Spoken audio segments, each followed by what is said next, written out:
Bienvenue sur le podcast Face au vide, le podcast des entrepreneurs et des chefs d'entreprise qui osent parler des risques et des imprévus qui façonnent notre parcours. Parce que comme vous, je suis persuadée que le risque fait partie intégrante de l'entrepreneuriat. Ce podcast explore des moments cruciaux où tout a failli s'arrêter. Mais finalement, l'histoire a continué autrement. À travers des témoignages inspirants, des invités incroyables, vous allez découvrir des histoires hautement risquées pour peut-être, j'espère, vous inspirer et vous sensibiliser. PS Partner, c'est quoi? C'est le spécialiste en gestion des risques et en assurance des entreprises. C'est parce qu'on est nous-mêmes des entrepreneurs avec mon associé Philippe, qu'on a vécu des situations hautement risquées, qu'on a voulu accompagner d'autres entrepreneurs, d'autres chefs d'entreprise. À travers PS Partner, on veut faire bousculer le monde du courtage pour rendre ces risques plus compréhensibles et vous accompagner à protéger l'essentiel.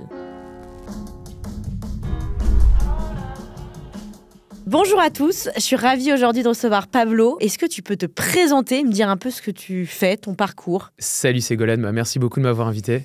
Moi c'est Pablo Vera, je suis cofondateur de Angle. Angle, on est une société de développement de logiciels, on travaille dans le domaine des crypto-monnaies.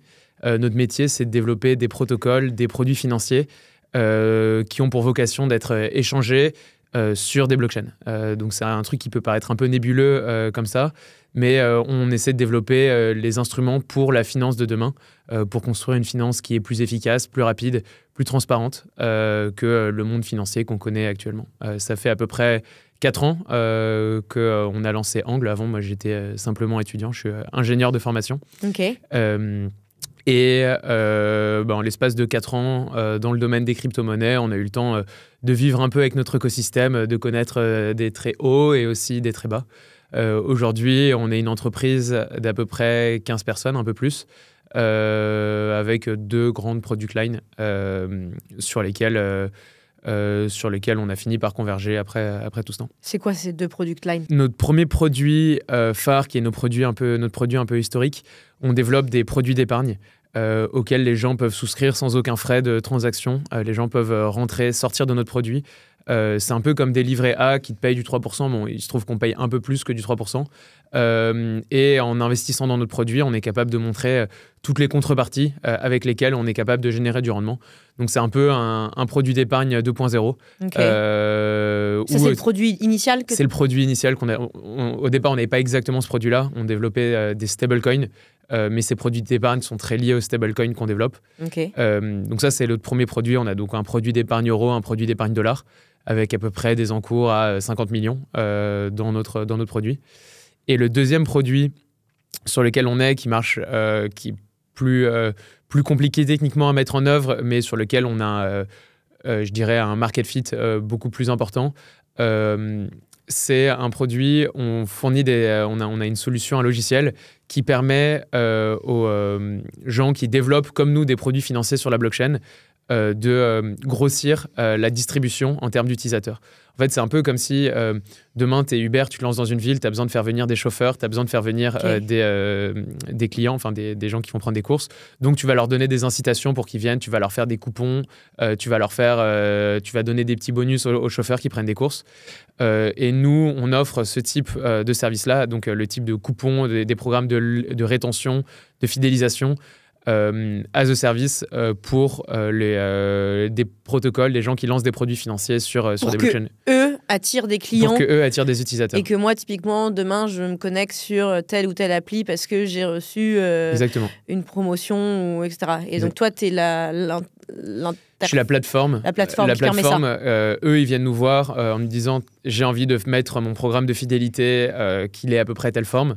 J'ai envie de donner des incitations financières à tel type d'acteurs. » Nous, on se charge à posteriori, à montrer à tous les acteurs quel type d'opportunités ils peuvent avoir accès à travers nos clients et d'envoyer l'argent, d'envoyer les incitations financières, donc les coupons, etc., aux gens qui tirent profit des opportunités que mettent en place nos clients. Ok. Et du coup, comment tu as eu l'idée d'Angle ? Angle, comment on a eu l'idée ça, c'était pas quelque chose de très calculé. Souvent, les gens, quand ils lancent leur boîte, ils vont se dire mais on avait vu telle opportunité de marché. Nous, on était sans doute un peu jeunes et naïfs. Moi, j'étais polytechnicien et après, j'étais un master à Stanford. Et à Stanford, j'étais pas mal avec... j'avais pris un cours de crypto-monnaie, donc avec les cryptographes, qui étaient assez tôt dans les blockchains. Ah oui, il y a des cours comme... J'avais un cours, j'en avais eu un en 2019 à Polytechnique et j'en ai eu un en 2020 à Stanford qui explique un peu comment ça marche du point de vue économique, parce que c'est assez intéressant en théorie des jeux, tout ce que c'est, les fondamentaux des blockchains.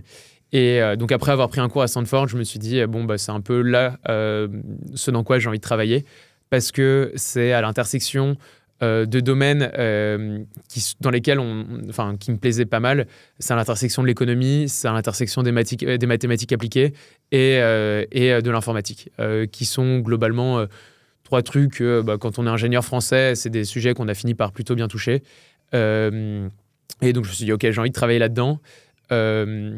Et j'ai postulé dans plusieurs boîtes. Okay. Il y avait personne pour me refaire, etc. C'est une industrie qui était à l'époque pas mal centrée vers les États-Unis. J'ai pas été pris et je me suis dit pourquoi pas faire mon propre projet. Le parallèle que j'avais eu et ce qui m'a vraiment fait me dire ok, va travailler dans les crypto-monnaies, c'est il y avait le fondateur de Coinbase qui était venu nous parler à Stanford, qui avait dit dans les années 2010, c'était possible d'être à 5 dans sa chambre et de faire une application iPhone avec 1 milliard d'utilisateurs comme Snapchat. Aujourd'hui, c'est plus possible. Tu veux faire une application ou un réseau, tu as besoin de milliers d'ingénieurs. En témoigne TikTok. Où c'est des milliers d'investissements marketing. Des milliers d'investissements marketing, etc. Et dit là maintenant, dans les crypto-monnaies, tu peux être 5 et faire quelque chose d'infiniment scalable parce qu'on développe des protocoles, des architectures qui sont immutables et donc qui marchent aussi bien avec 1 million d'actifs sous gestion qu'avec 10 milliards. Pour peu que l'ensemble soit bien codé. Donc je me suis dit ok, j'ai envie d'aller là-dedans et c'était l'époque fin 2020 on voyait l'émergence des stablecoins dollars, donc des crypto-monnaies qui valent toujours $1. Je me suis dit c'est dommage qu'il n'y ait pas de crypto-monnaies qui valent toujours €1 et donc c'est là d'où nous est venue l'idée de Angle et on a eu de la chance, le marché début 2021 était très enthousiaste et donc c'était assez facile de lever des fonds. On avait levé 5 millions en 2021. Ok, à la création. On n'avait rien, j'avais même pas de slide. Quand on a eu notre term sheet, ça faisait 1 mois et demi qu'on travaillait dessus. Avec qui t'as levé Andreessen Horowitz. Après, on cochait toutes les cases en termes d'études, etc. Je sais pas si à l'époque, moi, je me serais donné de l'argent quand je vois comment on était. Vous étiez combien? 3 associés. 3 associés, ouais. Et vous avez levé, même pas sans PowerPoint, juste en leur pitchant. Non, mais on avait fait quand même un peu quelque chose. Mais oui, c'était. Je connais des gens qui ont beaucoup plus travaillé que nous avant de lever. Et pourquoi tu avais besoin de lever? Parce que y a un côté de se dérisquer, de pouvoir se payer quand on lance, de ne pas être à risque financièrement en commençant à lancer un projet. Et il y a certains coûts fixes pour lancer un produit qui traite sur les blockchains, des coûts d'audit notamment. Parce que, avec les avocats et tout aussi, non? Les avocats, oui, c'est important, mais c'est pas si important. Nous, c'était surtout pour les audits, parce que c'est comme... développer un protocole DeFi, parce qu'on appelle ça comme ça, DeFi pour Decentralized Finance, donc finance décentralisée. C'est développer donc, des contrats intelligents qui vont gérer de l'argent. Donc c'est développer un système qui, de façon autonome, va gérer de l'argent. Et si y a une faille dans le système, les gens peuvent potentiellement voler tout l'argent que ce protocole est en train de gérer. Et historiquement, il y a eu beaucoup de hacks envers des protocoles DeFi. Et donc, c'est pour ça que c'est très important, avant de lancer un protocole qui va avoir des actifs sous gestion, de le faire auditer par des gens qui vont regarder tout le code, qui vont éplucher tout, qui vont regarder les tests qu'on a écrits autour de ce code-là pour dire ok, je suis confiant sur le fait que... j'ai pas vu de faille dans votre code. Donc, c'est des audits d'ingénieurs. Des audits de sécurité. Ouais, de sécurité, ouais. Ok. Et tu penses que du coup, lever, c'est un peu un passage obligé dans la Web3 ? Plus maintenant... oui, je pense que c'est de plus en plus, en fait, il faut avoir des moyens pour développer des produits dignes de ce nom dans le Web3. Après, les gens lèvent de façon plus ou moins conventionnelle, c'est-à-dire qu'il y a levé avec des VC, et le Web3, c'est une industrie où il y a pas mal cet ethos de community, je vais créer un token et faire une sorte d'ICO, vendre mon token aux gens de ma communauté. Et donc les gens, c'est pas des levées au sens traditionnel du terme, mais vu que c'est un monde qui est hyper financiarisé, il y a un accès au capital qui est globalement assez facile pour les porteurs de projets. Et donc, même parmi les gens qui ne souhaitent pas lever ou qui n'ont pas besoin de lever, tout le monde se dit je vais quand même tirer profit du fait que c'est facile d'aller récupérer de l'argent pour financer mon projet. Ouais, ok. Et tu as levé du coup auprès d'investisseurs français, américains. C'est vrai que quand on lève, on se dit souvent, moi qui ai fait les deux voies, bootstrap et levée de fonds, que la responsabilité en tant que dirigeant, le risque peut être un peu plus important parce que du coup, tu dois rendre des comptes. Est-ce que tu t'es déjà est-ce que tu t'es déjà dit que ta responsabilité en tant que dirigeant, à partir du moment où tu levais, pouvait être engagée si quelque chose se passait mal? Alors, je m'étais pas posé ces questions-là au moment où je levais. T'avais quel âge quand t'as monté ta boîte? J'avais 24 ans. Ouais. Okay. Je m'étais pas posé ces questions-là. On voit quand on signe dans les contrats de levée de fonds qu'on s'engage sur un certain nombre d'années sur le fait que si on lance quelque chose d'autre, avec l'argent de la levée en tout cas, ça doit toujours bénéficier aux investisseurs. Mais au-delà des documents qu'on signe, il y a surtout un espèce de contrat moral, je trouve, qui se lie avec les investisseurs sur le fait que et c'est eux qui nous ont permis de développer le projet, donc c'est un peu dans notre devoir éthique de faire en sorte d'être fair avec eux à peu près quelles que soient les circonstances. Donc moi, je me sens pas forcément tenu par les termes légaux des contrats qu'on a signés. Je me sens surtout tenu moralement d'avoir un devoir. Parce qu'après, demain, ma responsabilité de dirigeant, oui, elle pourrait être engagée si on fait des erreurs dans la gestion de la boîte, etc. Mais je trouve que ce qui a le plus de valeur dans un investissement, dans le fait de lever des fonds, c'est le côté réputationnel, le fait qu'on n'a qu'une réputation. Et il y a des gens qui sont restés dans leurs droits, mais qui ont fait des choses assez limites. Ils n'arriveront plus jamais à lever de leur vie, ou plus personne leur fait confiance, ils sont grillés. Voilà, c'est plus ça qui joue pour moi, plus que la responsabilité personnelle.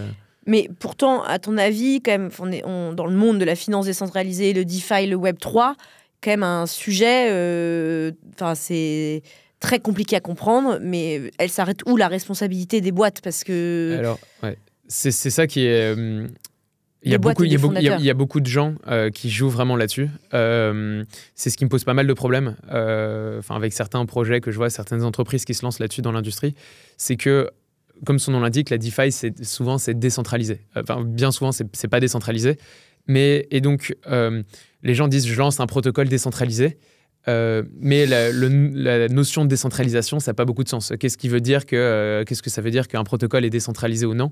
Et donc, parfois, des gens cachent leurs responsabilités au sein d'un protocole ou au sein de leur entreprise, parce qu'ils disent non, c'est le protocole qui est décentralisé, c'est la communauté qui a pris ces décisions, ce n'est pas moi qui porte la responsabilité des actions de mon produit, des actions de ma société.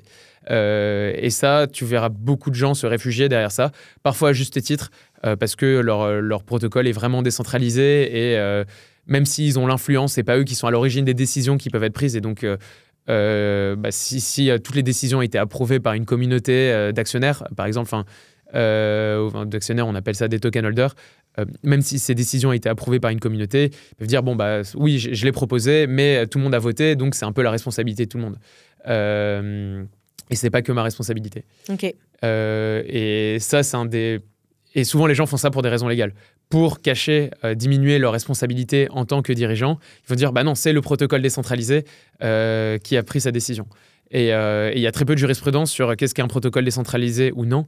Il y a des réglementations européennes qui ne définissent pas ce qu'est un protocole décentralisé. Et donc la notion de responsabilité de l'entreprise ou du dirigeant de l'entreprise, elle est assez dure à établir pour des gens qui sont dans un monde DeFi. Et qu'il y en a certains qui se cachent derrière ça. Il y en a beaucoup qui se cachent derrière ça. Ouais. Aujourd'hui, tu es rentable. Vous faites combien de chiffres? Alors, on est rentable sur Merkle. On fait 2,5 millions de chiffre d'affaires en 2024. Donc Merkle, c'est notre produit où on aide sur les programmes de fidélité et de rétention. Là où tu sens qu'il y a un vrai market, qu'il y a un très bon market fit. Là où on a grossi très rapidement. Tu l'as lancé quand? J'ai lancé il y a 18 mois. Ah ouais, donc ça a vachement pris... ouais, ok. Et sur notre activité historique, qui est l'activité de stablecoin, de produits d'épargne, on réfléchit pas... On a 50 millions d'encours sous gestion. C'est beaucoup, je me rends pas compte. C'est pas grand-chose. C'est bien, mais c'est pas suffisamment pour exister. Les gros stablecoins, ils ont 100 milliards d'actifs sous gestion. Okay. Les gros protocoles DeFi, Ils ont 1 milliard, 2 milliards. Ouais, c'est quand même un délire. 50 millions, c'est en cours, tu vois, sur un fonds qui a 50 millions, c'est déjà pas mal. Après, nous, c'est tout géré de façon automatique et notre take rate là-dessus, il est très faible. Parce qu'on va générer du rendement sur ces 50 millions. On va distribuer 90% du rendement qu'on génère aux gens qui ont déposé dans notre protocole pour garder, nous, que 10%. Donc, à l'année, on doit gagner que 200 000 ou 300 000 net pour le protocol, ce qui n'est pas nous. Mais avant, on avait, on pourrait en parler, une version du protocole qui était beaucoup plus risquée, sur lequel on a gagné, il y a beaucoup d'argent qui a été généré. On avait dû faire accumuler à peu près 9 à 10 millions d'euros d'equity, donc de pur profit sur notre protocole quand on était sur une activité risquée. Et pourquoi vous avez arrêté ? Parce qu'on a eu des mauvaises expériences. Non, mais parce que c'était pas viable à long terme. En fait, le système sur lequel on a levé des fonds, donc le produit financier sur lequel on avait des fonds, il y avait un peu des trous dans la raquette. Il y avait des cas où potentiellement on se retrouvait à être directionnel sur le marché. Parfois on était long dollar, short euro, alors qu'il aurait fallu qu'on soit neutre sur ces produits-là.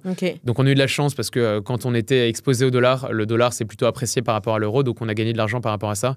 Mais nous, on avait plus pour ambition de faire un truc, de bien dormir la nuit et de faire un truc dont on savait qu'il allait pouvoir tenir nuit et jour, quelles que soient les conditions de marché. Donc on a switché vers un modèle qui était moins risqué. Mais moins rémunérateur. Mais on s'était dit qu'en étant moins risqué, on allait potentiellement réussir à attirer beaucoup plus de capitaux. Et c'est vrai ou pas ? Pas vraiment. Mais il y a des circonstances de marché, il y a d'autres raisons qui font que c'est le cas. Quand on avait beaucoup de capitaux sur le mode risqué, au maximum, on avait 250 millions sous gestion.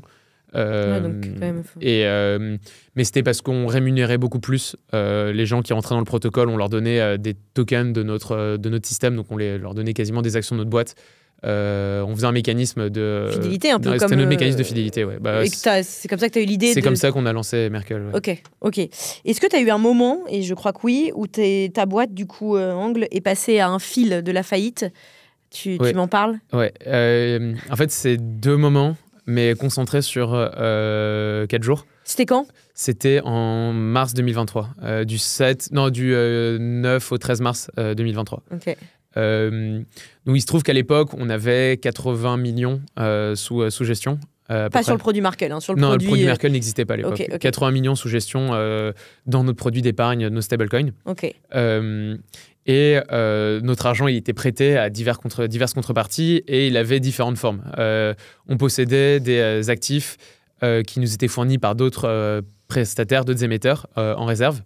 C'est comme si j'avais, je sais pas, des euros, mais auprès de la Société Générale. Des euros auprès de la Société Générale, des euros auprès de la BNP. C'est comme si j'avais différents comptes en banque. Et donc un de nos émetteurs, qui est Circle, qui émet un stablecoin dollar qui s'appelle l'USDC. Mais qui est une boîte de... Qui est une énorme boîte, etc. Eux, ils étaient surexposés à la Silicon Valley Bank, qui a fait faillite. Un vendredi, on apprend la faillite de la Silicon Valley Bank. Mais on apprend aussi que Circle a à peu près un peu plus de 10% de ses réserves à la Silicon Valley Bank. Donc potentiellement 10% de ses réserves qui ne valent plus rien. Et donc nous, on avait 40 millions d'actifs émis par Circle. Donc 40 millions d'USDC tous nos systèmes étaient construits autour du fait que l'USDC valait $1. Mais en fait, potentiellement, on s'est retrouvé avec 40 millions d'USDC qui n'en valait plus 40 millions, mais qui valait 40 millions moins 10%, donc 36 millions. Donc on s'est retrouvé avec un trou dans la raquette et nos systèmes... De combien de millions On s'était retrouvé avec... on avait suffisamment pour couvrir, on avait suffisamment d'argent à accumuler, mais déjà ça faisait perdre beaucoup d'argent, mais les gens pouvaient manipuler notre protocole parce que tout le monde pouvait parier auprès de nous sur le fait que Circle, ça allait revenir à $1. Donc en fait, on s'est retrouvé à vendre beaucoup d'USDC à 90 centimes quand il y avait beaucoup d'acteurs de marché qui se disaient l'USDC va revenir à $1. Et donc nous, on a pris la décision à ce moment-là de poser, d'empêcher la vente d'USDC à 90 centimes. Vous avez le droit ?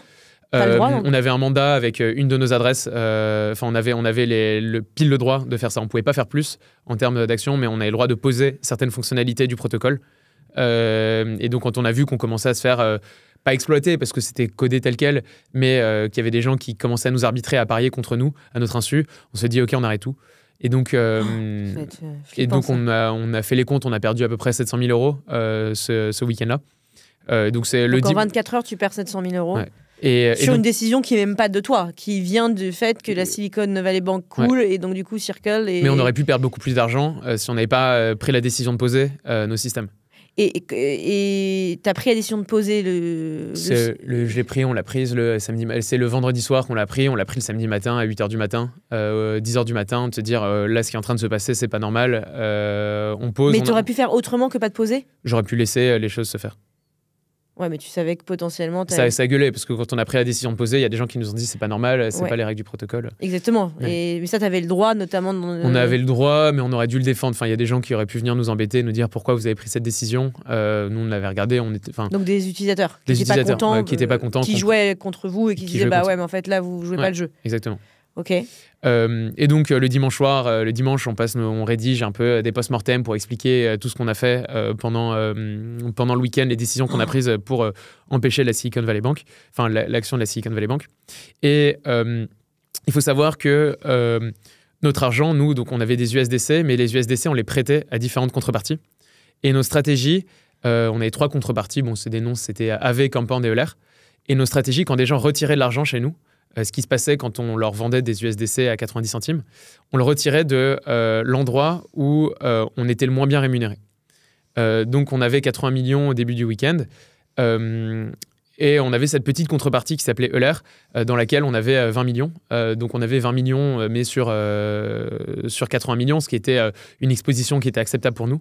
Sauf que pendant le week-end... Attends, t'avais donc 20 millions, mais qui n'étaient pas à toi, de tes utilisateurs. C'est nos utilisateurs, ouais, qui étaient placés chez Euler. Mais sauf que l'argent... C'est quoi Euler, pardon ? Euler, c'était un protocole de prêt-emprunt. C'est quelque chose qu'on utilise pour faire du rendement. C'est quelque chose de normalement super safe, dans lequel on prêtait de l'argent à des utilisateurs qui venaient l'emprunter pour prendre du levier, je sais pas, contre de l'Ether en contrepartie. Et donc, c'est pour dire que nos stratégies, l'argent qu'on a perdu pendant le week-end, parce qu'on a quand même eu beaucoup d'encours de liquidité qui sont partis, on a perdu un peu plus de 20 millions. Tout ça a été retiré de nos autres contreparties, donc pas de Euler. En fait, on s'est retrouvé surexposé à Euler. Et le lundi matin... Parce que c'était un des trucs qui rémunérait le mieux. Parce que ça rémunérait le mieux. Ok, donc tu as enlevé les autres positions. J'ai enlevé les autres positions, mais c'était se faisait automatiquement. Euler, ça rémunérait le mieux, on restait là, donc on s'est retrouvé un peu surexposé à Euler. Et le lundi matin, alors qu'on prépare toute notre communication sur ce qu'on a fait pendant le week-end, on voit qu'il commence à se passer quelque chose de bizarre au niveau de Euler. Donc Euler, on leur avait prêté exactement 17 914 640 dollars. Donc on avait tout cet argent-là chez eux. Et on commence à voir du mouvement bizarre au niveau de Euler. Vu que tout est transparent, on peut voir tout l'argent qui circule dans leur système. Et en fait, on se rend compte que Euler se fait hacker. 2 jours après le hack du Silicon Valley. C'est pas du tout lié. C'est pas du tout lié. Ça n'a rien à voir. Et donc, quand on était capable d'absorber ce qui s'était passé avec la Silicon Valley Bank et Circle, où on avait nos 40 millions qui n'en valaient plus que 35-36, là, d'un coup, on avait prêté de l'argent à quelqu'un qui s'est fait hacker pour 200 millions de dollars, mais nous, on était leur premier prêteur. Et donc, on s'est retrouvé à perdre 17,9 millions. Donc en quelques heures, tu as perdu... c'est instant, en un clic, en une seconde, le hack il se fait et l'argent... Et tu vois moins 17 millions. Je vois moins 17 millions, ouais. Wow. Ils t'appellent Non, on le voit. Nous, on l'a vu avant eux-mêmes. On a vu avant Euler le fait qu'ils s'étaient hackés. Connecté. On a vu... on avait des systèmes qui nous mettaient des alertes. Et nous, on était tous... Eux, ils sont aux États-Unis et c'était le matin en Europe. Et on a vu assez vite une alerte, on a dit ok c'est bizarre et on a vu le hack. Donc toi en fait tu te fais hacker 17 000. Je me fais pas hack. On a vu que notre contrepartie s'était fait hacker et donc toi t'avais... Et donc moi il me manquait de l'argent qu'on n'allait pas pouvoir récupérer. Et tes utilisateurs Mes utilisateurs non plus. Et donc nous on avait un peu d'equity, on avait 8 millions d'equity donc en fait... C'est quoi 8 millions d'equity pardon ? C'est 8 millions, si tous mes utilisateurs se partent, il me restait 8 millions pour nous. À ce 8 millions de cash, 8 millions de trésor. 8 millions de trésor, donc nous, il nous manquait 10 millions pour couvrir nos utilisateurs. Parce que là, ils ont été au courant, les utilisateurs ? Alors, donc, ce qui s'est passé, c'est que nous, dès qu'on voit le hack, c'est un risque, c'est comme une banque, il faut se dire, quand la banque n'a plus assez d'argent, le truc qui est dangereux, c'est la panique bancaire, comment on appelle ça, tout le monde se rue pour retirer son argent à la banque, et souvent c'est des mécanismes de premier arrivé, premier servi. Alors là, nous, dès qu'on a vu ça, on a posé tout le système, pour avoir un traitement, pour garantir un traitement équitable à tous nos utilisateurs. Si on est collatéralisé à plus que 80%, c'est-à-dire que pour chaque euro que tu as mis chez nous, on peut te donner que 80 centimes. On ne voulait pas faire en sorte que certains récupèrent 1 euro et que d'autres ne récupèrent 0. Donc, nous, on a Parce que là, il y en a qui pouvaient récupérer pas d'argent si tu n'avais pas posé le système. Si je n'avais pas posé tout le système, les premiers arrivés, puis ceux qui ne sont pas réveillés. Premiers servis, et les derniers qui ne sont pas réveillés, ils ne revoyaient pas leur argent.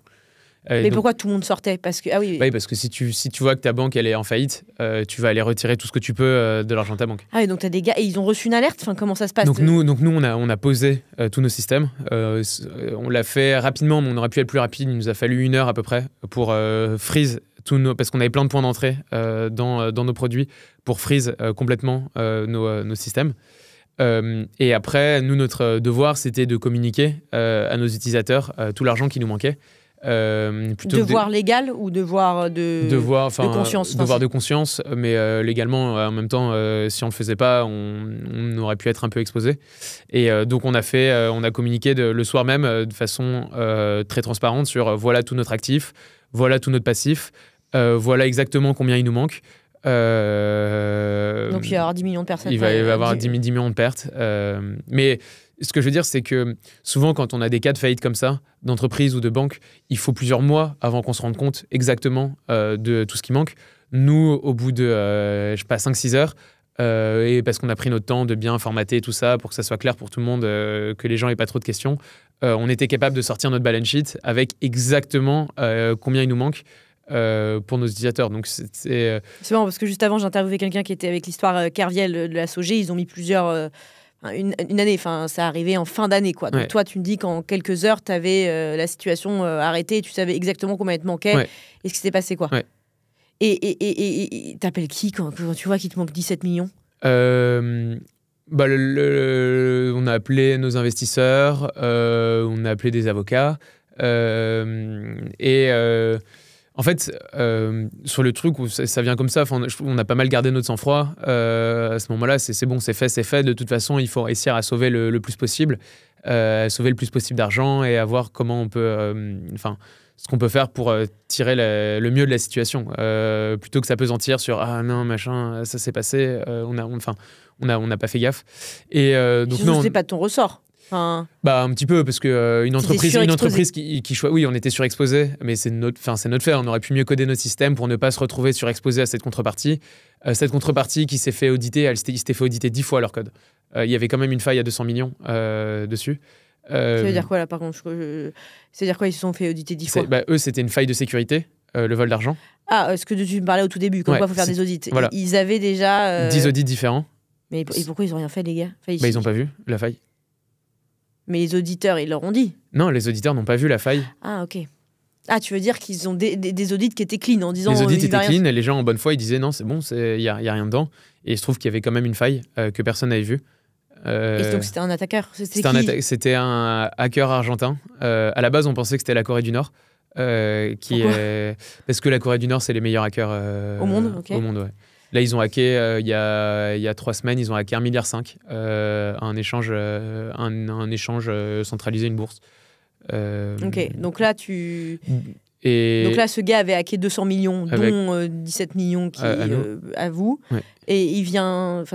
Comment tu sais qui c'est? Parce qu'il a fait des erreurs. Normalement, quand on est un hacker, on se débrouille pour pas laisser de traces. Et là, ce qui s'est passé, c'est un peu comme si je me baladais dans la rue, je passe devant la banque, je vois le coffre de la banque qui est ouvert, donc je peux me rentrer pour saisir de l'argent. Donc je ziote le truc, je reviens chez moi, je mets une cagoule et je vais voler l'argent. Sauf qu'avant que je vienne voler l'argent avec ma cagoule, il y a toutes les caméras de surveillance qui m'ont vu zioter sur le coffre-fort de la banque qui est ouvert, ce qui fait de moi un suspect. Okay. Et donc le hacker, lui, il est tombé de façon fortuite sur la faille. Et je pense pas qu'il était... et du coup, il avait dû regarder le code sans avoir de VPN, en laissant plein de traces. Et donc, on a pu remonter un peu à lui comme ça. Mais c'est qui on? C'est vous? Non, c'est pas nous. C'est le protocole qui s'est fait hacker. C'est Euler qui était en charge sur l'investigation de qui était le hacker. Mais qui intervient dans ces moments? Moi, j'ai eu 2 jours après, je parlais avec le FBI qui était en train d'enquêter aussi sur. Ils arrivent, ils sont capés pour aller enquêter sur des choses comme ça. Parce qu'il y avait des utilisateurs américains qui avaient déposé de l'argent, donc ils avaient le droit d'enquêter. Mais le FBI, il te demande quoi comme question? Ce qui est bizarre, c'est que quand on les rencontre, nous, on est potentiellement suspects. Parce que pour avoir confié 18 millions de dollars à quelqu'un, ça veut dire qu'on a dû aussi regarder son code. Et donc, si on a regardé son code, ça veut dire qu'on est susceptible d'être tombé sur la faille. Et ça peut être un faux alibi de dire « Ah bah non, j'ai 18 millions là-dedans, donc je peux pas avoir volé l'argent. » Oui, tu veux dire que tu aurais dit en fait, on a volé 200, mais non, oui, ok, je vois ce que tu veux dire. Et du coup, qu'est-ce qu'on leur dit? On essaie de leur donner des informations que eux ne pourraient pas posséder. Il y a beaucoup d'informations quand il y a un hack qui sont disponibles sur la blockchain parce qu'on voit toutes les transactions, on voit tous les flux d'argent qui sont possibles. Et on essaie de leur donner des choses, des patterns que nous, on avait observés auprès de Euler en se disant c'est possible que le hacker ait remarqué ces patterns et décidé d'agir pile le lundi matin à ce moment-là parce que c'est là qu'il y a le plus d'argent dans le protocole plutôt que le vendredi. Je pense qu'on les a pas forcément trop aidés, mais le but c'est de leur dire non, les gars, on est les premières victimes de ce truc et on est là pour vous aider. Vous étiez la plus grosse victime? Ouais, on était les plus grosses victimes. Mais c'était intéressant, c'était une espèce de war room avec ils étaient plein de gars du FBI avec la chemise et le t-shirt en dessous, comme tu peux l'imaginer à l'américaine. Et il y avait des gens du Department of Justice aussi qui enquêtaient sur l'affaire. Ouais, parce que 200 millions, c'est quand même... C'est quand même pas rien. Ouais. Et donc, du coup, t'expliques le lundi ou le dimanche, quelques heures après, à tes utilisateurs, en gros, les gars, il manque 10 millions. Ouais. Comment ça... Qu'est-ce qui se passe, là? Alors après, nous, ce qu'il fallait qu'on fasse, on avait différents types de participants dans notre protocole. Okay. Donc, il a fallu qu'on fasse voter ce qu'on appelle un waterfall, donc décider qui était senior ou pas dans l'argent qui nous restait. Quand tu as un processus de liquidation, qui est prio pour recevoir l'argent qui reste. Tu ne pouvais pas diviser le... Non, et c'est là qu'on n'a pas été... Dans notre documentation, on avait défini qui était prio. Donc tu ne pouvais pas faire ce que tu voulais, tu étais obligé. Mais en fait, dans notre documentation, il n'y avait rien de binding, en fait. C'est quoi ta documentation? C'est la documentation du protocole en disant s'il se passe un cas de faillite ou un truc comme ça, voilà comment doit se passer la répartition. D'abord, c'est tel type d'acteur, ensuite, c'est tel petit d'acteur. Il y a des gens qui disent ça? Non, mais nous, on l'avait écrit. J'étais assez content qu'on l'ait écrit, d'ailleurs. Pourquoi ça vous a aidé à gérer la crise? Parce qu'on a pu se reposer sur ça pour dire... parce qu'il y a des gens qui étaient... Quand tu débats avec des gens de quel va être le waterfall et que tu es un protocole qui est décentralisé, c'est-à-dire que toi, c'est ta responsabilité... Enfin, et là, on est dans le cas où nous, pour ce coup-là, on s'est un peu reposé sur l'aspect décentralisation du protocole pour limiter notre responsabilité, de dire, non, vous avez tous voté, on a fait voter, en fait, le waterfall et l'ordre de priorité dans les différents... Bien avant le hack? Non, on ne l'avait pas fait voter avant le hack, on l'avait juste écrit dans la documentation sans le faire voter. Okay. Et du coup, il a fallu qu'on pousse un vote pour dire, voilà quelles vont être les priorités. Entre nos différents types d'acteurs et de participants dans notre système. Celui qui avait la plus grande position, il avait combien pour que je me rende compte? Il avait la plus grande perte, c'était 2 millions, je crois. Mais c'est énorme. Ouais. Ok, et donc du coup, là, tu fais voter. Donc, tu as des gens qui sont prio par rapport à d'autres. Je le fais voter, mais les gens qui votent, c'est aussi des gens qui ont des conflits d'intérêts parce qu'ils sont dans l'ordre de priorité. Et donc, on avait des gens qui étaient intéressés à être les premiers dans l'ordre de priorité, alors que selon toute logique et d'après notre documentation, ils étaient censés arriver en second ou en troisième en ordre de priorité. Donc ça, c'était un peu tricky à négocier comme période. Il n'y a pas des gens qui t'appelaient Si, on a reçu des menaces de mort. Ouais, tu devais recevoir des gens qui étaient hyper vénères, quoi. Ouais, mais en même temps, on avait fait les choses plutôt bien, oui, on avait bien communiqué, on a bien fait voter les choses, on faisait super gaffe sur notre communication. On faisait relire... accompagné? Oui, par des avocats, ouais. On faisait relire tous nos messages de communication, tous les textes de nos votes pour pas nous exposer trop légalement. Et donc finalement ça s'est bien passé ces votes-là, mais au bout de 3 semaines, alors que les hacks à 200 millions en DeFi... Donc là tu fais voter ça, donc les gens remboursent, donc là tu as moins 10 millions dans ta boîte. Non, on l'a pas fait. Il y a le faire voter, le dire qu'on va le faire et vraiment le faire. Mais bon, non, on n'aurait pas eu moins 10 millions, il y aurait nos utilisateurs qui auraient perdu 10 millions, mais c'était pas notre argent à nous. Okay. Et en fait, pendant ce temps-là, avant qu'on implémente vraiment le processus de liquidation, de liquidation des fonds qui restent, le hacker a remboursé l'argent. Je pense qu'il a pris un peu peur. Il a commencé à comprendre que il l'a dévoilé, qu'il y avait des gens très énervés. Il y avait le FBI, il y avait le Department of Justice. Je crois qu'il avait volé de l'argent. Il y avait des gens de la mafia qui avaient dû mettre un peu l'argent. Donc il a dû recevoir lui aussi des grosses menaces de mort, enfin suffisamment pour qu'il panique un peu et qu'il se dise ok, je vais tout rembourser. Et il se trouve qu'avec l'argent qu'il a volé, il avait volé, il avait volé des dollars de Circle, mais il avait acheté des Ethers avec, donc des crypto-monnaies volatiles. Sauf que ces crypto-monnaies se sont appréciées entre le moment où il les a achetées. Apprécié, ça veut dire monter. Le prix a monté et il a remboursé Euler, donc il nous a remboursé en Ether. Et donc nous, on avait perdu 17,9 millions. 17,6 millions, pardon. 17,6 millions en Ether, en dollars. En dollars. Et on a récupéré 19,1 millions en Ether. Donc on a gagné 1,5 million dans l'affaire. Tes utilisateurs. Mes utilisateurs ont gagné 1,5 million dans l'affaire, ouais. Ok. Et donc, du coup, le gars rembourse au bout de... Au bout de 3-4 semaines. Mais ta boîte, s'ils n'avaient pas remboursé ta boîte, qu'est-ce qu'elle... Nous, on avait mis tous nos salariés au chômage technique. On leur avait dit, ça sert à rien. Tu pensais que tu allais fermer? Ouais, je pensais qu'on allait fermer, ouais. Et pourtant, c'était pas tes 17 millions, c'était pas tes C'était pas mon argent, mais oui, tu surveillais. On voyait pas comment... Il nous restait de l'argent, sauf que nous, notre argent de boîte, notre trésor, on avait pas mal de notre trésor sur Euler, le protocole qui se fait hacker chez nous. Donc, on avait, 3 millions de cash à l'époque, et il nous restait plus qu'1 million de cash. Donc on s'était dit, bon, est-ce que la meilleure chose à faire, c'est pas de rendre l'argent aux investisseurs plus ton risque de communication réputationnelle, voilà.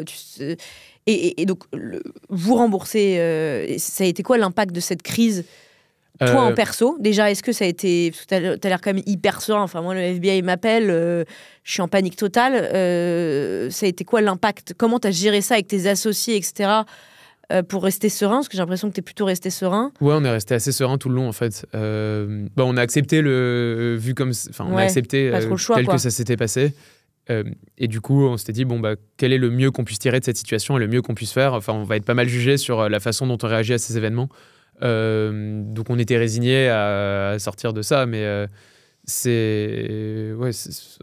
dépendait plus de nous le hack. Donc on l'a vécu, c'était dur, mais en même temps, on se disait, si c'est comme ça que ça doit finir, c'est comme ça. On a fait des erreurs en étant surexposé à Euler, à une contrepartie donnée, mais il y avait tous les signaux qui nous disaient qu'on n'a pas pris une mauvaise décision en les choisissant comme contrepartie. Ils avaient leur 10 audits, c'était un protocole qui avait vraiment le vent en poupe, et donc on se disait peut-être que... Il y a quality of decision, c'est quality of outcome. Donc, on avait pris la bonne décision, je pense, en allant chez eux. Et il se trouve qu'on est tombé sur le Black Swan Event, l'événement très peu probable. Avec ton histoire juste avant, avec ça. Après, il y avait des choses qu'on aurait pu faire mieux, caper nos expositions à certaines contreparties. Mais en gestion du risque, on n'était pas au top, mais on n'avait pas été non plus poussé la barre trop loin. On n'avait pas récolté des graines qu'on avait semées. Ouais, et puis ta gestion de risque, elle venait du fait que comme tu avais perdu, c'était dû à l'événement juste avant aussi. Ouais. Et du coup, est-ce que depuis cet événement-là, tu as fait des choses différemment? Comment tu as appris quoi un peu en justement... On a changé complètement nos systèmes pour être robuste à ce type de situation. Enfin, on n'est jamais parfaitement robuste à la faillite d'une contrepartie. En finance, si demain j'ai mon argent à la SOG et que la SOG fait faillite, c'est pour ça qu'on dit qu'il faut avoir plusieurs comptes en banque, etc. On n'est jamais robuste à ça, mais ce qui compte, c'est que quand ça arrive, tout le monde sache exactement ce à quoi s'attendre. Ce qu'on avait mal fait, parce que nous, on avait juste écrit dans notre documentation voilà ce qui se passe en cas de faillite, mais c'était pas implémenté noir sur blanc, écrit noir sur blanc. D'où tu avais besoin de le vote. D'où on avait besoin du vote. Et donc, on a changé nos systèmes pour que ça soit le cas. Mais il se trouve qu'en passant à un système qui est beaucoup plus safe, beaucoup plus stable, beaucoup plus viable, on a perdu un peu d'attractivité aussi en produit. La DeFi, c'est un monde où les gens, les utilisateurs ont une très forte tolérance au risque. Les hacks à 200 millions, ça arrive souvent. Malheureusement, c'est comme ça, mais ça arrive assez souvent. Là, il y en a un peu moins en ce moment, mais Avant, il y en avait toutes les semaines, quoi. Enfin, pas à 200 millions, mais des hacks à 10 millions, 20 millions, des hacks à 1 million par-ci, 2 millions par-là. Et donc, ça fait un peu partie du jeu. Et d'ailleurs, ça va être un gros frein à l'adoption d'une finance sur les blockchains. S'il y a un risque systémique à ce que chaque protocole, chaque système se fasse hacker, ça va empêcher beaucoup d'investisseurs qui ne seront pas confiants de déposer de l'argent dans ces systèmes-là, quand bien même c'est plus efficace pour eux pour plein de raisons. Et donc, nous, on a rendu le produit moins attractif, mais on s'est un peu privé d'une frange d'utilisateurs très tolérants au risque, qui étaient prêts à chercher des pourcentages de rendement en plus. Avec un risque potentiellement décuplé, quoi. Tu dis que ça a quand même eu un impact business sur le fait que tu as moins d'utilisateurs qui t'ont fait confiance. Alors, pour la confiance, un petit peu. On a un peu moins des utilisateurs qui, dès qu'on a réouvert le protocole, ont retiré tout de suite leur argent et sont allés se mettre ailleurs. Mais c'était pas tant que ça. C'était en tout cas moins que ce qu'on... Pourquoi tu penses ? Bien gérer la parce com. que je pense qu'on a bien géré la com à ce moment-là. Ils ont dit ok, c'est solide, je leur fais confiance. Et en plus, on avait donné assez vite des signaux du fait qu'on allait changer, se mettre sur un mode beaucoup plus safe sur le protocole. Ce que vous avez fait après, d'ailleurs. Donc en fait, c'est ce que tu disais au début de l'interview, c'est que changer et d'aller sur une chose moins risquée, ça vient... C'est une conséquence de cette situation-là. On savait déjà qu'on allait finir par le faire, mais ça a un peu précipité les choses. Maintenant, on a un produit qui est un peu un produit de père de famille, mais ce qui a moins de... c'est pourquoi c'est plus difficile d'avoir de l'attraction dans un monde où c'est le casino un peu tout le temps, quoi. Et comment ils ont réagi, tes investisseurs ou tes collaborateurs que tu as dû mettre en chômage Plutôt bien, parce que tout le monde a... C'est un peu comme nos autres utilisateurs nous ont jugés. Ils ont vu qu'on a tout de suite assez vite communiqué, qu'on a gardé notre sang-froid, qu'on n'a pas fait d'erreur, je pense, notable une fois que le hack s'était passé. Et donc, on nous a pas mal félicité après pour à la fois nos salariés qui étaient contents de la façon dont on avait géré la crise. Le plus dur pour moi, c'était que j'avais recruté un de mes meilleurs amis qui était censé nous rejoindre 2 mois plus tard. Et quand j'ai dû l'appeler pour lui dire on pourra pas travailler ensemble parce qu'on va mettre la clé sous la porte. C'est ça qui t'a marqué, Ça c'était le plus... Parce que les gens qui étaient là en même temps, eux, ils savaient que ça faisait partie du risque du métier, que ça pouvait arriver. Mais j'avais fait démissionner mon pote pour qu'il vienne me rejoindre, qu'il vienne nous rejoindre et lui dire finalement tu pourras pas venir. Bon, finalement, du coup, il est vraiment venu, et ça se passe très bien. Mais ça c'était le plus dur. C'était de mettre des gens dans une mauvaise passe. C'est ce qui m'embêtait le plus, en fait. Et aujourd'hui, tu penses, tu vois où Angle dans 5 ans, dans 10 ans, c'est quoi un peu la... Et avant, attends, j'ai une autre question, t'as appris quoi en termes de gestion de risque? Hormis de changer de protocole pour aller sur quelque chose de père de famille en fait, il faut toujours être capable au moins d'avoir en tête les scénarios et comment réagir quand il se passe le pire. Nous, je pense qu'on a mis un peu de temps pour réagir. On a mis une heure et demie pour poser le protocole alors qu'on aurait pu le faire en 10 minutes. Et il faut savoir exactement quoi faire quand le pire arrive pour ne pas avoir à réfléchir, en fait. C'est quelque chose... Anticiper. Il faut l'anticiper. C'est assez time sensitive, ces actions-là. Demain, je suis une boîte, tous mes systèmes se font freeze, je me retrouve au chômage partiel, au chômage technique. Il faut que je sache comment réagir dans ce cas. Donc... Exactement ce que me disait l'invité d'avant, c'est qu'il faut se préparer et anticiper, quoi. Ouais. Et pour se mettre en mode automatique et être un robot. Et nous, on était en mode semi-robot. Donc, on aurait pu être encore en mode plus robot, mais on n'était pas en mode qu'est-ce qu'on va faire le moment où ça arrive. Je pense qu'on avait beaucoup moins bien anticipé la situation du week-end avec la faillite de la Silicon Valley Bank que la situation du hack, pour lesquels on savait exactement ce sur quoi il fallait appuyer, quel bouton, quel levier activer pour limiter les dégâts. Donc ouais, c'est surtout l'anticipation, je pense. Et est-ce qu'il y a aujourd'hui encore un risque qui t'empêche de dormir en tant que fondateur d'Angle ? Non, plus maintenant. On a du risque, on est exposé à du risque, mais pourtant dans le Web 3, c'est des risques qui sont plutôt faibles, qui sont plutôt contrôlés. Je veux dire, c'est des risques où si nous on pète tombe. Si nous on tombe, c'est-à-dire que l'ensemble de l'industrie tombe. Donc ouais, mais t'as pas un risque réglementaire, typiquement demain. Ça me fait moins peur. Ça me fait moins peur parce que je pense qu'on a fait les choses bien sur ça. Et qu'on est plutôt des bons élèves de façon réglementaire.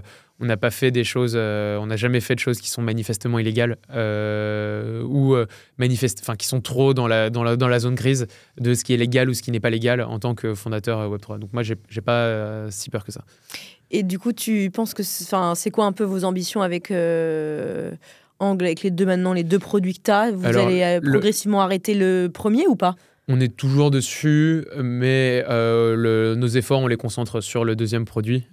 Sur Merkle, c'est ça? Sur Merkle, ouais. L'ambition, mais c'est plus une ambition globale où on pense que la finance, ça pourrait être fait de façon beaucoup plus efficace si ça se fait sur des blockchains. C'est comme passer du fax à l'email.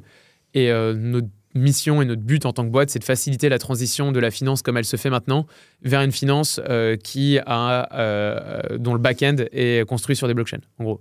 Donc, de sorte que ça va être invisible pour les utilisateurs, ça va être invisible pour moi qui interagis avec ma banque au quotidien, mais notre but, c'est d'être vecteur de gain de temps, d'efficacité, en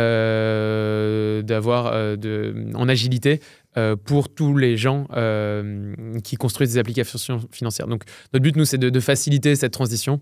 Et donc là, aujourd'hui, on a commencé à faciliter cette transition en construisant des produits d'épargne qui sont net supérieurs à ce qui existe en finance classique. Mais beaucoup plus risqué. Là, maintenant, ce qu'on a, c'est globalement très peu risqué. Donc moi qui connais rien en crypto, demain, je peux aller là-bas et je serais mieux que mon livret A. Je pense, oui. Ok. Tu penses ou t'es sûr? Non, je suis sûr. Ça dépend, parce qu'après, il y a d'autres risques qui ne sont pas des risques propres à nous. Il y a des risques qui sont liés au fait que c'est toi qui dois avoir la custody de tes fonds. C'est toi qui dois gérer tes fonds toi-même. Et donc, tu dois te faire confiance à toi-même pour stocker ton argent. Okay. C'est comme si tu devais stocker ton argent en cash quelque part. Le risque de la self-custody, c'est le risque de se faire enlever parce que quelqu'un sait « Ah, tiens, je sais que tu stockes de l'argent chez toi, je sais que tu as toutes tes clés privées et tes clés publiques chez toi. Et donc, je vais m'en prendre à toi pour récupérer ton argent. » Donc ça, c'est un risque qui n'est pas lié à notre produit en soi, mais qui est un risque propre aux crypto-monnaies. Et toi, tu penses qu'aujourd'hui, parce que c'est vrai qu'il y a beaucoup de gens qui se disent le Web3, c'est l'avenir, puis d'autres qui disent que c'est l'inverse. Toi, tu as de l'argent en crypto, t'investis beaucoup. Non, pas tant que ça. Moi, je suis plutôt relativement peu exposé par rapport aux d'autres gens. En fait, le côté casino, ça m'intéresse pas trop. Okay. Souvent, en fait, la crypto a mauvaise presse parce que les gens associent ça au cycle de spéculation. On tire autour de l'Ether, du Bitcoin. Ou typiquement la monnaie Trump. La monnaie Trump, ça n'a aucun intérêt. Mais bon, c'est comme si, au moment du lancement d'Internet, les gens disaient Internet c'est nul parce qu'il y a du porno. Il n'y a que du porno. Et aujourd'hui, malheureusement, dans les cryptos, c'est beaucoup de casinos, de spéculation, etc. sur les cryptos. Enfin, les gens associent ça. Mais c'est pas que ça, en fait. Mais c'est pas que ça. C'est une façon beaucoup plus efficace de gérer des applications financières, mais pas que. Et si demain toute la finance était construite sur des blockchains, ton paiement qui va des États-Unis, de l'Europe aux États-Unis, ne mettrait pas 3 jours en arriver, il y arrivera en 1 seconde. Ton paiement par carte, le restaurant, il perdrait pas 2% de frais dessus, il perdrait 10 centimes ou même pas à chaque paiement par carte. Enfin, il y a tout plein de choses, tout plein d'applications qui font que les blockchains, ça peut être vraiment, ça peut révolutionner. Donne-moi-en 3 applications où tu penses que ça peut révolutionner la blockchain. Le paiement. Ouais. L'histoire du virement. L'histoire du virement, ça c'est un no-brainer. Il y a déjà beaucoup de boîtes de paiement qui sont Stripe est en train de migrer une grande partie de son infrastructure vers des blockchains. Donc Stripe qui est le plus grand processeur de paiement au monde. Il y a la question de l'épargne et le prêt-emprunt. En fait, avant les banques, c'est quelque chose qui... il y a 50 000 institutions qui font du crédit dans le monde, qui doivent toutes développer leur back-end, qui doivent toutes développer leur système, ce qui fait que c'est assez compliqué en fait, de lancer une institution de crédit, voire impossible. Alors qu'aujourd'hui, avec des rails blockchain, n'importe qui peut créer sa solution de crédit. Parce que l'infrastructure, c'est la même. Je peux avoir un code qui gère du créa... faut être un peu fort quand même, non? Techniquement. Oui, mais c'est... Il n'y a pas de barrière juridique. Les barrières techniques sont beaucoup plus faibles. C'est comme si je te disais lancer une application iPhone. C'est compliqué, il faut savoir coder, mais en fait, t'as la doc, quoi. Et donc, ça standardise énormément de choses, ce qui peut mettre de la compétition à des endroits où il n'y en a pas beaucoup, voire pas du tout. Donc, ça va diminuer les frais bancaires, etc. Si demain, tout le monde peut commencer à créer ses applis bancaires ou interagir directement avec les marchés, alors qu'aujourd'hui, tu es obligé de passer par ta banque pour interagir avec les marchés, t'enlèves des intermédiaires qui te prennent de l'argent au passage. Donc, tu as cet aspect, paiement, de standardisation et donc compétitivité accrue dans beaucoup de parties de la stack financière. Et en troisième, même s'il y en a plein d'autres, mais il y a un côté de... donc, c'est pas sur une utilisation financière, c'est plus sur un côté autour de l'identité. Aujourd'hui, tu es obligé, quand tu interagis avec un service, de révéler beaucoup trop d'informations sur toi par rapport à ce qu'ils ont besoin de savoir. Ouais, je reprends l'exemple du site porno. Aujourd'hui, bientôt, tu vas être obligé de montrer que tu as plus de 18 ans, de donner ta carte d'identité pour pouvoir interagir avec ces sites-là. Mais dans les faits, sur les blockchains, il y a des systèmes qui te permettent de révéler pile ce dont tu as besoin. C'est-à-dire que tu peux révéler que tu as plus de 18 ans sans montrer toute ta carte d'identité, ta date de naissance, ton lieu de naissance. Mais ça, c'est pas un peu risqué parce que du coup, tu as beaucoup plus de fraude, non ? Non, ça repose sur des mécanismes de preuve cryptographiques qui sont infalsifiables. On appelle ça des zero knowledge proof. Je sais pas. Moi, je comprends pas comment ça marche, mais je sais, il y a des gens qui développent ça. En gros, tu veux dire que l'info, elle est sûre, mais c'est juste que tu n'as pas toutes les données derrière. Exactement. Et je peux te révéler pile ce que j'ai envie de vérifier, de te donner. Tu peux vérifier que ce que je te donne, c'est vraiment correct. Tu peux vérifier que j'ai plus de 18 ans, mais tu peux le vérifier sans avoir ma date de naissance, sans avoir soit ensuite diffusé sur tous les sites. Ou que eux aient accès à mes données-là. Genre, demain, je fais un dossier pour récupérer, pour louer un appartement. Je leur donne toute ma vie. Il y a plein d'arnaques sur ça où les gens récupèrent toutes les données, les fiches de paye pour souscrire à des prêts à la consommation. Ouais, j'ai un ami qui a eu ça. Ouais. Qui fait... et ça peut être des gros montants. Ça peut être des gros montants. Et dans un monde où tu révèles pile ce dont tu as besoin et de sorte où ta donnée elle est utilisable qu'une seule fois, ça devient... En termes de vie privée, c'est beaucoup plus bénéfique pour les gens qui communiquent leurs données. Donc, et ça, il y a beaucoup de systèmes qui sont construits sur des blockchains qui permettent ce type d'utilisation. Et donc, du coup, tu m'as répondu plus ou moins, mais sur Ang, dans 10 ans, là, tu es rentable, Ouais. donc pas vocation à lever. Non, je pense pas. Se focus sur Merkle. Alors, je focus sur Merkle et je pense qu'on a d'autres services encore à fournir pour...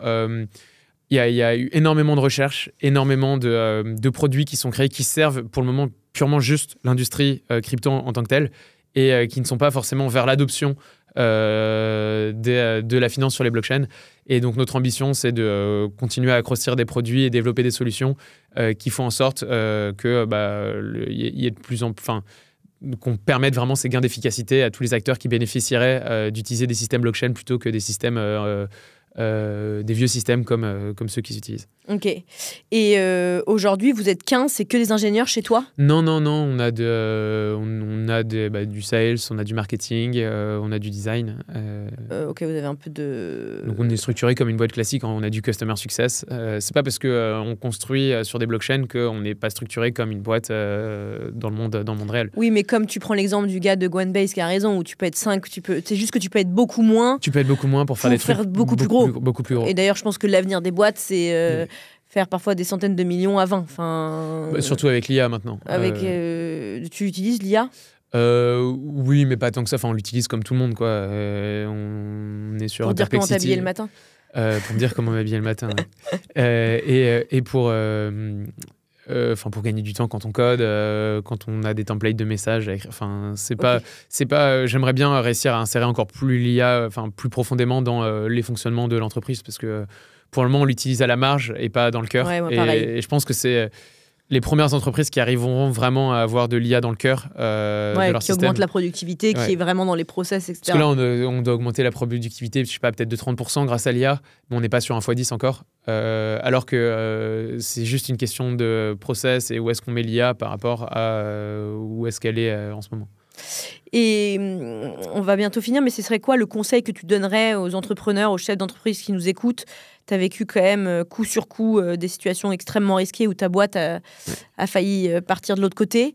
Ce serait quoi le conseil ou les 2-3 conseils que tu donnerais ? Le conseil, ce serait d'essayer de rester intègre quand même tout le temps, de jamais faire quelque chose que vous pourriez regretter. Enfin, il y a des décisions que je regrette tout le temps, mais en termes d'honnêteté et d'intégrité envers vos clients, vos investisseurs, vos salariés, et de rester droit avec soi-même. Je pense que ça nous a beaucoup servi au moment du hack, parce qu'on n'a pas érodé notre confiance à ce moment-là, parce qu'on a bien réagi et on aurait pu prendre des décisions un peu shady, etc. Et on est resté fidèle à notre parole. Et ça, je pense que ça nous a beaucoup aidé. Et comme tu me dis, il y a des personnes qui, malheureusement, font des fautes de gestion, volent dans la caisse, etc., qui s'en sortent plutôt mal et qui... je pense qu'on a une réputation et en plus, le bouche à oreille va vite. Donc toi, c'est rester droit. Est-ce que tu as un invité que tu me recommanderais, qui a une histoire incroyable à raconter, qui pourrait venir intervenir sur le podcast? On reste dans le domaine crypto. Je pense que... avoir les gens qui étaient là au moment du hack chez Euler. Bon, ils sont anglais, bon, ça s'applique peut-être moins. Ouais, mais sinon qui est-ce que je pourrais penser qui a vécu des hacks? Ils ont survécu d'ailleurs, Euler? Euler, ils ont survécu. Oui, vu qu'on leur... Et là, maintenant, ils vont très bien d'ailleurs. Parce qu'ils ont été remboursés. En fait, ils ont 700 millions d'actifs sous gestion, ça se passe très bien. Ok.